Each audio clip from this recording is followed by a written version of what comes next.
Wait, just say something. Say something. Ryan, Brittany? Something? Ryan? Yeah, I'm much quieter. Wait, Brittany, say something. Brittany, say something. How come it's not... Say something.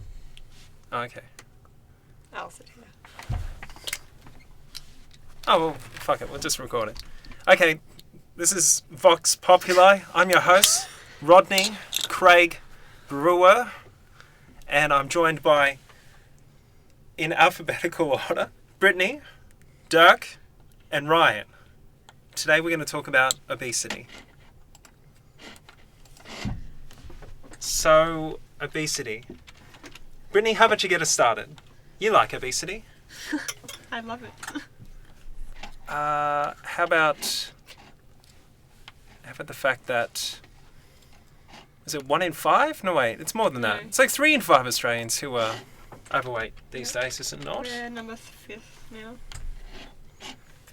I thought we overtook America or something. No, Yeah. They got At one us, stage. they came back. Oh, right, yeah. American pride. American dream. Yeah. Okay. Wait, I'll give us something pertinent to talk about. I'm just waiting for the page to load. I get all my information from the internet. According to the Australian Government Institute of Health and Welfare, 3 in 5 Australian adults are overweight or obese. Obese.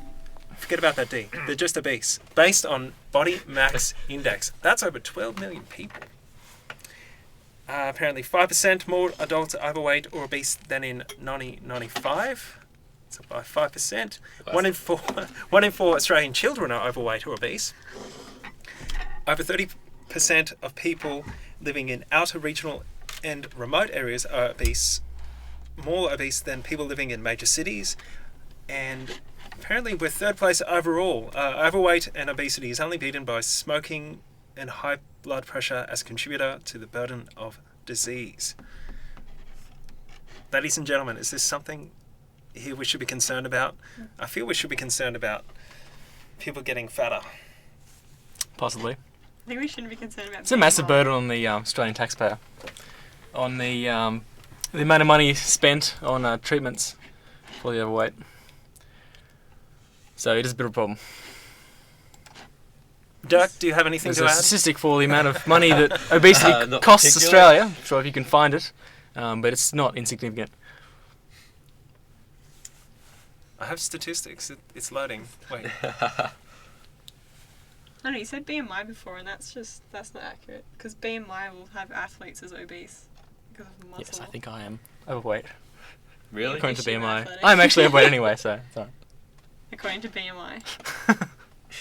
Jeez. We can calculate it right now.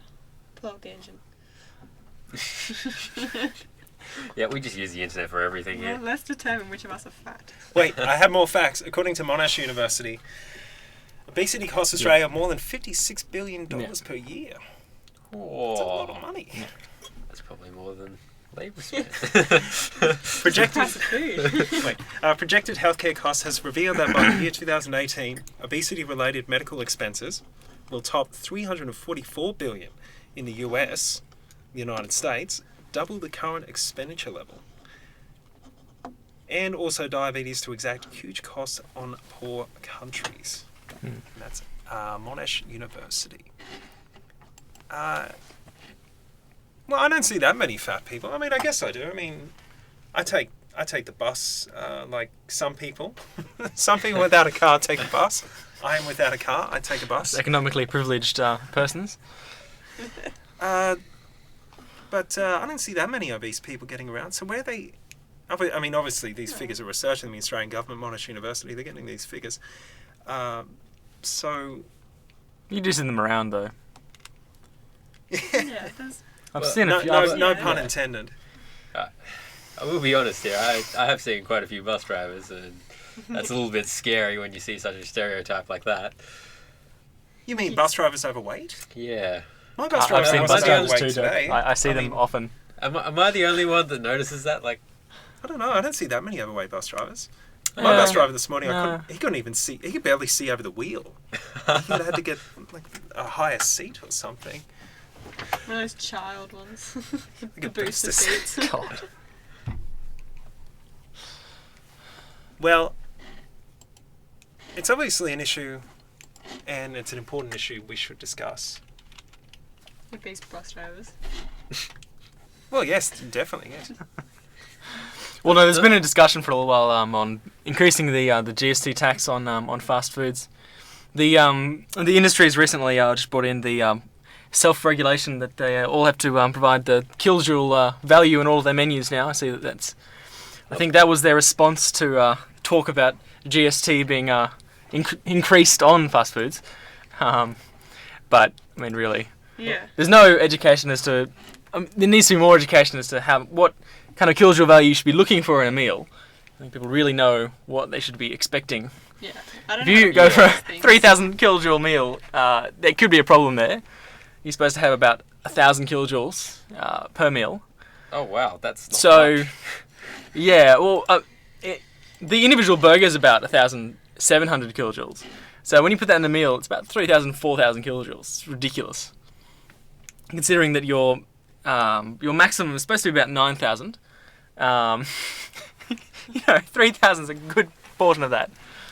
Yeah.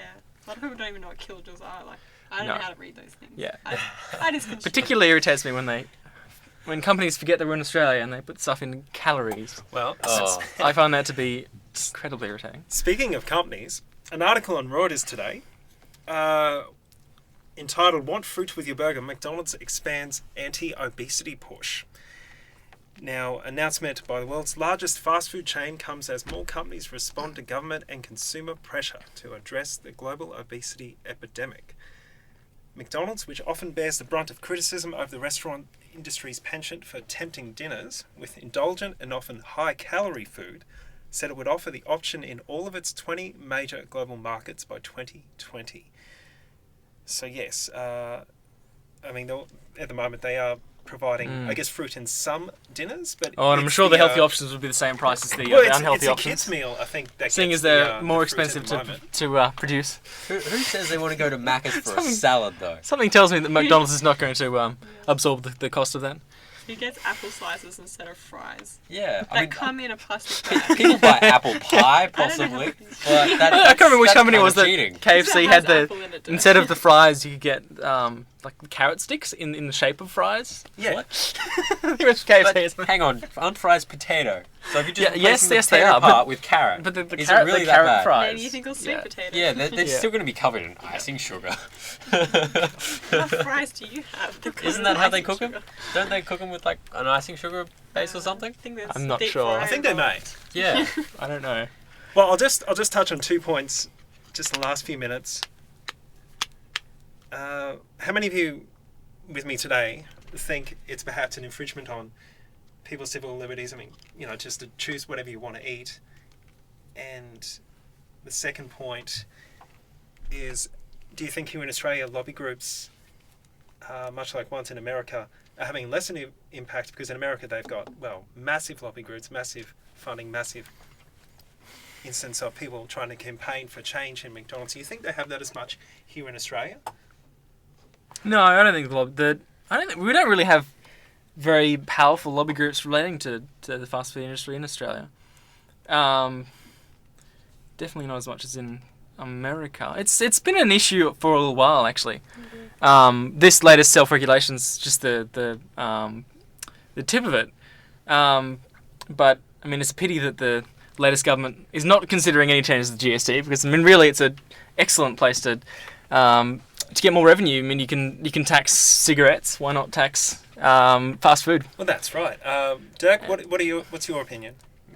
Yeah, well, That's a good opinion, Dirk. I'm all for taxing it. You can tax fast food, but at least, loosen the tax off somewhere else. That's my opinion. Well, the Australian government needs as much revenue as possible at the moment, and massively dipping revenue rates. Yeah. The budget figures given out today were fairly shocking, seeing Brittany- as that this period was supposed to be in surplus. What's your opinion, Brittany? As a non-fat person, I'm sure I would be happy if I get taxed for eating unhealthy. Oh, we should mention that we're not entirely obese in this room. We are sitting in the room. We are not sitting around. Brittany's just the room. partially obese. It's all right. I couldn't be obese if I tried. I weigh half of your And I weigh at least Maybe 3 not times as much as Brittany. So on that note, that was obesity, and thank you for listening to Vox Populi.